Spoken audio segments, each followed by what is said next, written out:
de vous compter parmi les milliers de téléspectateurs de Web Information Télévision. Mesdames et messieurs, bonjour et bienvenue à suivre ce journal. En début, la ville de Bunia, qui est la capitale de la province de l'Ituri, ne connaît pas seulement des avancées sur le plan sécuritaire, mais aussi le développement des infrastructures. Des nouveaux bâtiments naissent et les travaux d'asphaltage des routes sont en cours grâce aux efforts sécuritaires des forces armées de la République démocratique du Congo. Le reportage.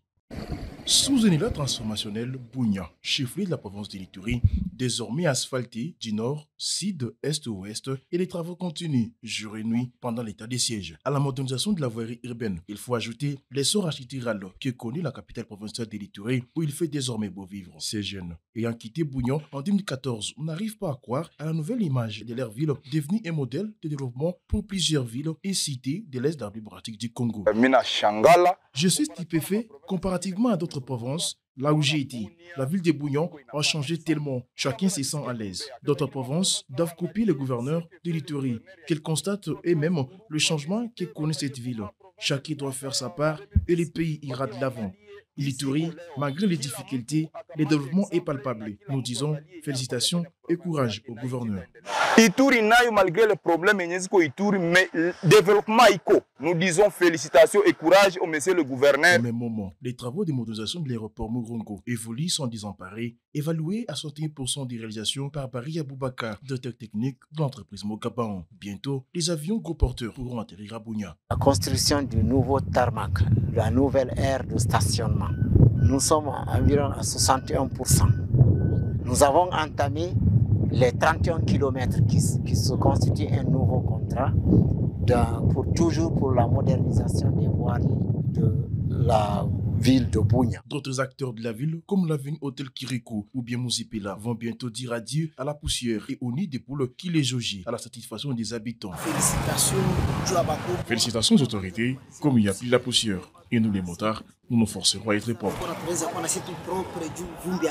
Jour après jour, la ville de Bunia revêt sa plus belle robe, celui qui convient au regard de l'immense potentialité qui regorge l'Ituri. Disons-le, ces projets de modernisation d'infrastructures en ville de Bunia, réalisés sous les regardants du gouverneur militaire, lieutenant général Lubouaka Chamadjoni, sont financés par le gouvernement central, traduisant ainsi le désir ardent du chef de l'État, Félix Antoine Tshisekedi Tshilombo, de faire la ville de Bunia un pôle d'attraction au niveau national. Dans ces actualités, mesdames et messieurs, lors d'une causerie morale avec les nouveaux recrues au sein des forces armées de la République démocratique du Congo à Mahagi, le général Bruno Mandefou a envoyé un message fort aux agresseurs de la République démocratique du Congo. Ce message s'est trouvé dans cet élément.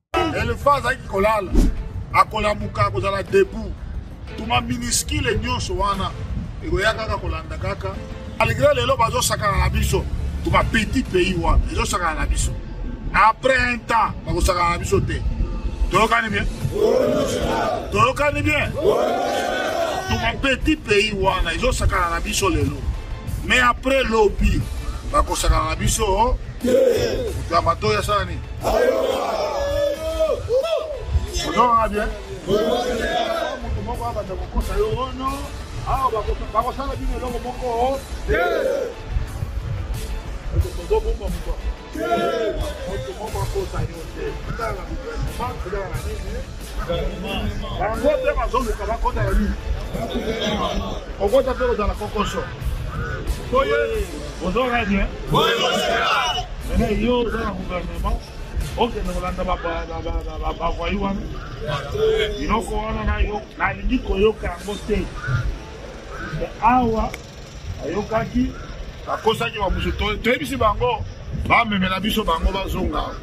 Il y a des policiers qui manipulent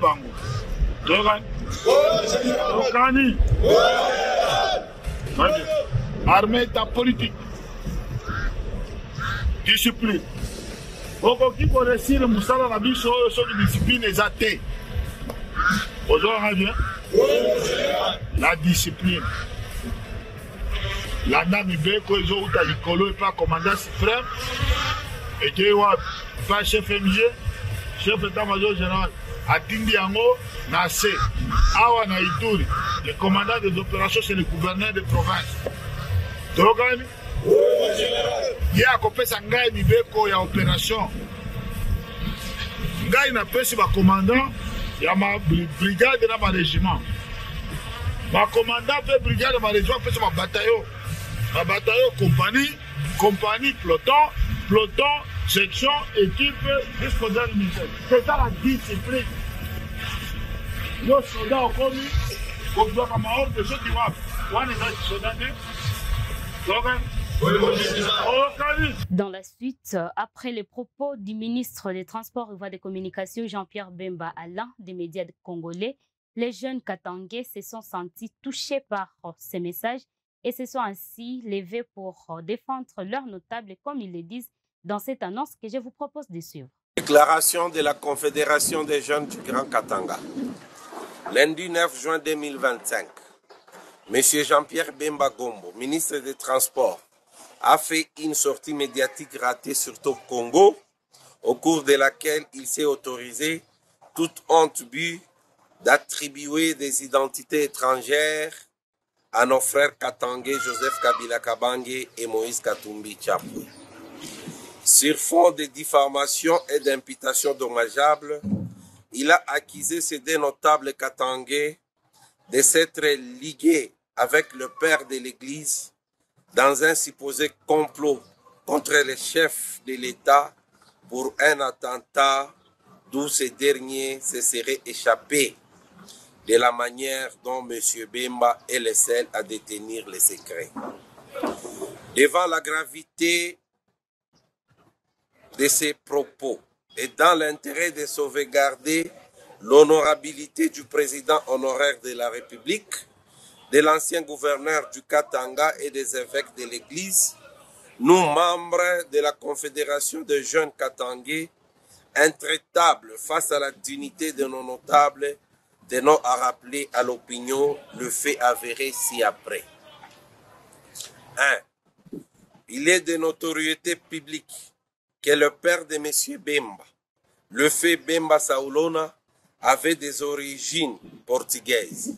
En clôture de ces actualités, pour le même message donné par le vice-premier ministre, ministre des Transports Jean-Pierre Bemba, la CENCO, étonnée, n'est pas restée silencieuse. Pour cet organe, la Cour de cassation et l'Assemblée nationale devraient se saisir de ces dossiers pour mettre en lumière les différentes allégations et en tirer des conséquences en termes de droit. Monseigneur Donatien Cholet est dans cet élément. La CENCO a suivi avec grande consternation, mais sans réelle surprise, les inepties de M. Jean-Pierre Bemba sur les ondes de la radio Top Congo en date du 9 juin 2025. Ici est de noter que, depuis la période électorale de 2023 jusqu'à ce jour, M. Jean-Pierre Bemba s'est attribué un rôle extrêmement dangereux, celui de proférer avec une légèreté déconcertante des allégations récurrentes, gratuites et infondées contre la CENCO. Il multiplie des déclarations qui portent atteinte à la réputation de la CENCO et risquent de compromettre le climat de confiance nécessaire à la cohésion nationale et au bien vivre ensemble dont le pays a tant besoin. En effet, au regard du contexte sociopolitique actuel, cette belliqueuse sortie médiatique donne à croire que M. Jean-Pierre Bemba peine à accepter l'option courageuse et salutaire prise par les institutions de la République et l'ensemble de la nation, celle de résoudre par des voies pacifiques la crise actuelle qui menace l'unité nationale et l'intégrité territoriale. Il y a lieu de se demander si, avec ces propos, M. Jean-Pierre Bemba veut ramener le pays à l'époque où il avait fait tuer les innocents à Kisangani et à Kinshasa. Fidèle à sa mission prophétique, l'Église catholique tient à son engagement à promouvoir et à défendre la paix dans notre pays. Il est donc inacceptable qu'un homme public, mis par des considérations personnelles et une animosité manifeste envers ses concitoyens, s'autorise à défier la raison, le bon sens et le respect dû aux institutions. Par ailleurs, il est étonnant que malgré la gravité des propos tenus par M.